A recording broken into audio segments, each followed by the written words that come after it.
Hello guys, ఈరోజు నేను మీకు ఒక క్రేజీ స్పేస్ ఫ్యాక్ట్ గురించి చెప్పబోతున్నాను. పదండి చూసేద్దాం. మన విశ్వం మీద ఉన్న చాలా క్రేజీ ఫ్యాక్ట్స్లో కోల్డ్ వెల్డింగ్ అనే ఫ్యాక్ట్ కూడా ఒక అద్భుతమైనదని చెప్పవచ్చు. అసలు ఈ కోల్డ్ వెల్డింగ్ అంటే ఏమిటో ఇప్పుడు నేను చెప్పబోతున్నా. అసలు ఈ కోల్డ్ వెల్డింగ్ అంటే స్పేస్లో రెండు మెటల్స్ టచ్ అవగానే అవి పర్మనెంట్గా ఫ్రోజన్ అయిపోతాయి.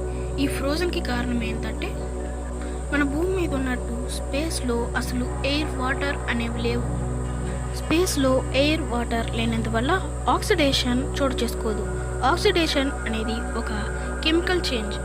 భూమిపైన గాలి నీరు ఉండడం వల్ల ఒక మెటల్పై ఆ గాలి నీరు ఒక చిన్న పొరమారుతో పేరుకొని అది ఇంకో మెటల్ టచ్ అయితే ఆ రెండు పర్మనెంట్గా అతుక్కోకుండా చేస్తాయి. దాన్నే ఆక్సిడేషన్ అని అంటారు. ఈ క్రేజీ ఫ్యాక్ట్ మీకు నచ్చినట్టయితే థ్యాంక్ యూ. వేరే ఫ్యాక్ట్తో మళ్ళీ కలుద్దాం. Bye bye.